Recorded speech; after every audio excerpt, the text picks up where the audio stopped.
खुदावंद यीशु मसीह के मुबारक और जलाली नाम में आप सबकी सलामती हो। आज हम खुदावंद के शुक्रगुजार हैं कि उसने हमें वक़्त दिया ताकि हम उसके कलाम को सीख सकें और जान सकें कि खुदावंद की मर्ज़ी क्या है। हम ये जान सकें कि हम किस तरह अपनी ज़िंदगियों से खुदावंद का जलाल ज़ाहिर कर सकते हैं। और आज के कलाम को गौर से सुनें ताकि 30 गुना 60 गुना बल्कि 100 गुना फल ला सकें। और आज के कलाम में हम सीखेंगे दुआए रबानी में इस्तेमाल किए गए अल्फाज आए हमारे बाप के बारे में।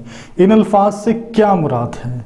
इन अल्फाज के साथ खुदा हमें बड़ी नरमी के साथ ईमान लाने की दावत देता है कि वो हमारा हकीकी बाप है और हम उसके हकीकी बच्चे हैं, ताकि हम उससे बड़ी जुर्रत और एतमाद के साथ उसी तरह जैसे अजीज़ बच्चे अपने प्यारे बाप से मांगते हैं दुआ कर सकें।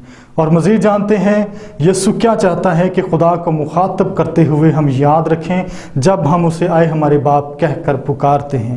और इसके बारे में जानने के लिए आए कलाम मुकद्दस में से सीखते हैं। गलतियों 3 बाब और उसकी 26वीं आयत, क्योंकि तुम सब उस ईमान के वसीला से जो मसीह यीशु में है खुदा के फर्जंद हो।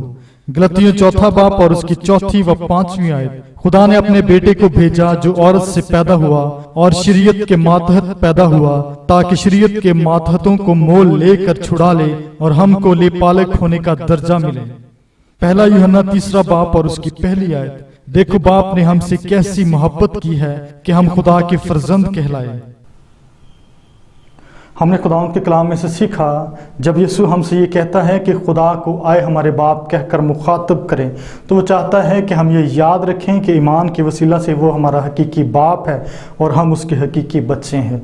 और मज़ीद जानेंगे यीशु क्यों चाहता है कि हम इस रिश्ता को याद रखें जो ईमान के वसीला से हमारा खुदा से है। और आए इसके बारे में मज़ीद सीखते हैं। रोमियो 8वां बाब और उसकी 15वीं आयत, क्योंकि तुमको गुलामी की रूह नहीं मिली जिससे फिर डर पैदा हो, बल्कि ले पालक होने की रूह मिली जिससे हम अब्बा यानी आए बाप कहकर पुकारते हैं। इफिसियों 3 बाब और उसकी 12वीं आयत, जिसमें हमको उस पर ईमान रखने के सबब से दिलेरी है और भरोसे के साथ रसाई। मत्ती 7वां बाब और उसकी 9वीं से 11वीं आयत, तुम में ऐसा कौन सा आदमी है कि अगर उसका बेटा उससे रोटी मांगे तो वो उसे पत्थर दे, या अगर मछली मांगे तो उसे सांप दे। बस तुम बुरे होकर अपने बच्चों को अच्छी चीजें देना जानते हो, तो तुम्हारा बाप जो आसमान पर है अपने मांगने वालों को अच्छी चीजें क्यों ना देगा।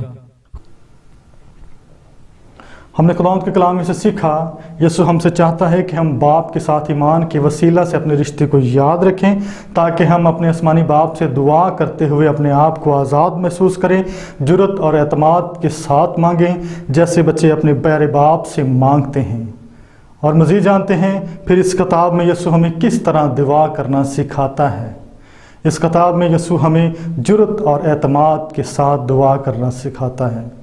हमने खुदावंद के कलाम में से पढ़ा, सुना और सीखा। मेरी दुआ है इस कलाम के वसीला से खुदावंद आप सबको बरकत दे। आमीन।